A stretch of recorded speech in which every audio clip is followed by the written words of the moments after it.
The fabulous thing about being a writer is being able to write about issues that are near and dear to your heart. When you see something in the world that you want to change, you can actually do something about it. I mean, it might not be much, but it's something. Okay, you don't feel as helpless because you can actually work, like what Gandhi said, you can work towards the change you want to see in the world, be the change. This book, Many Windows, I wrote with two really good friends of mine. One's Christian, one's Hindu. Uma Krishnaswamy, she's Hindu, and Eliza Carbone, she's Christian.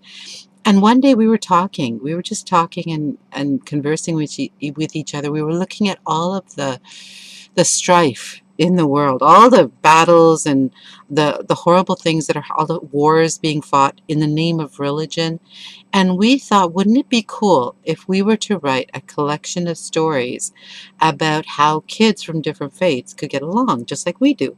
I mean, I'm Muslim, they're different, she's Hindu, she's Christian. I've got friends from every kind of religion you can imagine. And you can still be friends with people that have different beliefs and have different sets of standards. You can still be friends with them. And we were thinking about it, and we tried and we tried and we tried, and we shopped the project around for a while, and somehow it didn't work. But finally, um, we spoke to a publisher. We had written three of the stories, and they were very, very different because the three of us are very different. Eliza wrote a Christmas story, and then Uma wrote a Diwali story, and I had written an Eid story. So we shopped this around, and it didn't quite work. And then eventually we got a publisher on board, one publisher I'd worked before with, and she's a really nice lady. And we were able to put this project together. This is a project I am so proud of. Okay, in this project, I ended up taking on a little bit extra work. Basically, what I did was I thought we should have 6 stories, 7 stories. It's 6 stories. There's 6 stories in here, and there's another a really good book that I love. It's by Gillian Chan, and it's called Golden Girl. I'm going to do a book talk for that eventually as well once I get around to it. But Golden Girl, the amazing thing about Golden Girl, which really impressed the heck out of me, was the fact that it's a set of short stories where the characters from each of the stories, they appear in each other's stories, and it's linked, and there's actually a story arc through all of the short stories. So when you're reading it, yeah, it's from different points of view and stuff like that, but there's actually a story arc. It's kind of like a novel. They're linked short stories, and that's what I wanted to do with Many Windows. I wanted to link the stories together. And I thought about it and I thought about it, and I thought, you know what? I need a character that's coming to this idealistic community where everybody really does get along. And you can't write a story about everybody getting along. It just doesn't have enough conflict. So I thought, okay, he's going to provide the conflict. And the thing about this character, I really love him. I think I've got this thing for like naughty kind of outsiders. He's a misunderstood kid. His name is TJ, and he comes to this school, and he's come from another community where he's left his friends behind and everything, and he's a bit of a bully. He really is. A lot of kids in that situation, they're very prickly, they're easily offended, they're looking for people to be making fun of themselves. So any remark that they will jump on that, and they will fight back because they feel like they have to fight to establish their place within the community. That's what TJ's like. And so he comes across, the first story is him in this classroom, and it's called The New Kid in Town. So the story, and it's from his perspective. Basically, it's like a frame story. He starts and he ends the whole collection. So there's his story, and the teacher is just like one of those amazing teachers, that really is very conscientious and is aware of all the kids' needs. So she realizes that he's actually in the right in one sense, okay, in terms of his dealings, that she hadn't nipped a situation in the bud, and she apologizes. And this really throws TJ for a loop. He thinks, oh, maybe this teacher is different. because in the past, and this is something I've seen myself, the kids who have a troublesome reputation, uh, anytime that they're involved in any kind of an altercation, the teacher will automatically assume that that kid is the guilty one, and that's not fair. Okay, because sometimes they're not. Sometimes they're actually trying. So in this case, the teacher actually realizes that no, TJ's got a point, and she rules in his favor to a certain degree. And he thinks, okay, let me give this place a chance. So basically, this is a story about a bully's socialization.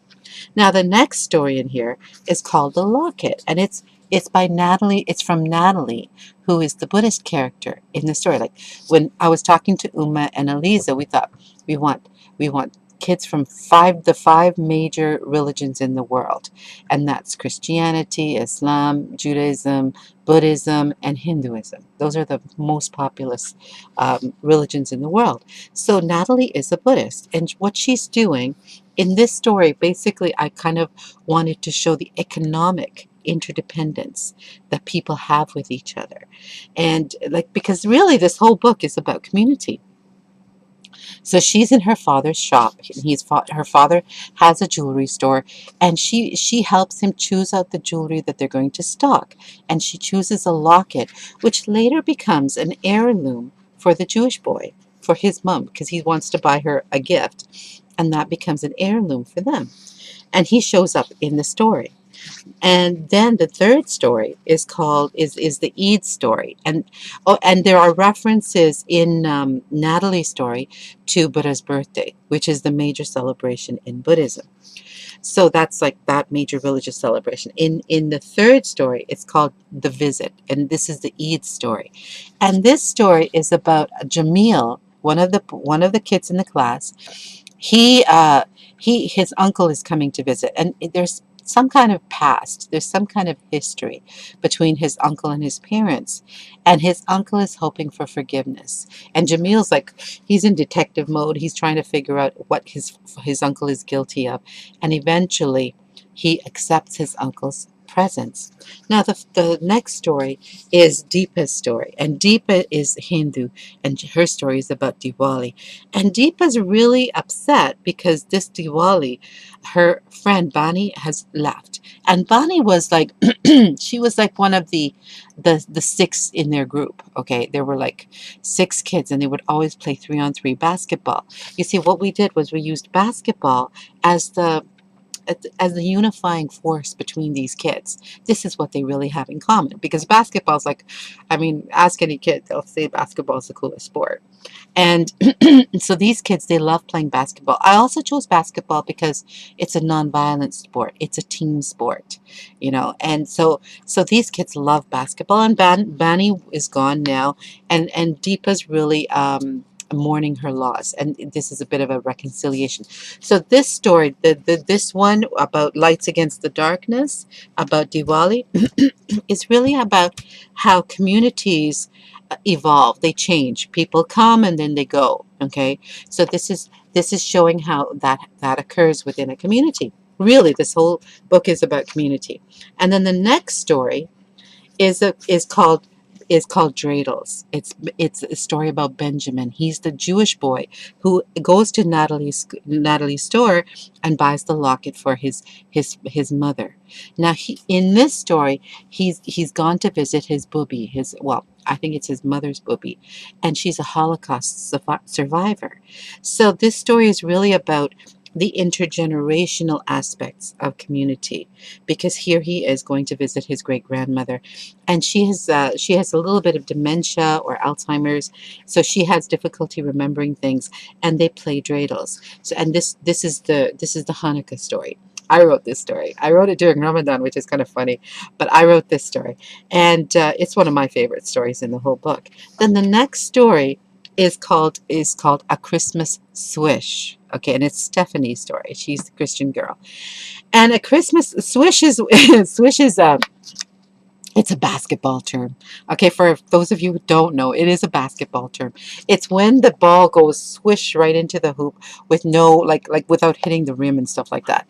And this story is set at a food bank. This is Eliza's story. So all of the kids, they're at this food bank and they're helping the poor.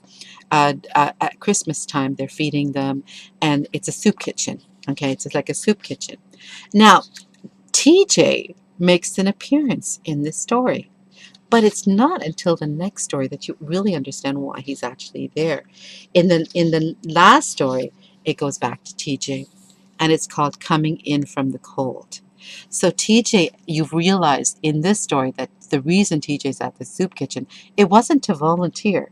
It was actually because he had a fight with his parents and they left without him to go to relatives and he had nowhere else to go. So he went to the soup kitchen and then he sees his friends there and he pretends that he's there to volunteer because he doesn't want to explain that, hey, he was actually kind of left behind. And it kind of talks a little bit about his trouble, and it's about his decision whether or not to be socialized, whether or not he's going to join this idealistic community. And I don't know, it's pretty obvious what he's going to do. He does. He ends up he ends up letting his guard down and joining this idealistic community, and he becomes the sixth in their 3-on-3 basketball games. Okay, so that's how the whole book turns into a story arc. There is the frame story of TJ, and then there's all the other stories, and each story adds up to the whole community, just like each member of a community contributes to the whole of that community. And you can either contribute positively or you can contribute negatively. And up till now, TJ was contributing negatively, but he had made a choice to turn over a new leaf and contribute positively. And the great thing is, at the end, this is like a book that's got a mixture of fiction and nonfiction. At the end, what we did was we had 5 nonfiction pieces talking about each of the religious celebrations that's in the book. Um, Read it like a novel, even though it's a short story collection. Don't read any of the short stories by themselves. They only shine. Well, they shine, but they really shine when you read the whole collection as a novel. In fact, one of my friends, he's a fantastic librarian. He's in Newmarket right now, and he's like, well, he was like the head of the Mississauga system. He read the book for me, and he said it made him cry. And this is like this big tough guy, okay? It made him cry because he realized what we were trying to accomplish with the story. So I think that it would be a fantastic resource. It's not a proselytizing book. It is an informational book. The kids will learn about each other's faiths. They will learn about each other's religious celebrations and learn to hopefully respect them. But it's also a valid story. Thank you so much, and I hope you will find this useful in your classroom.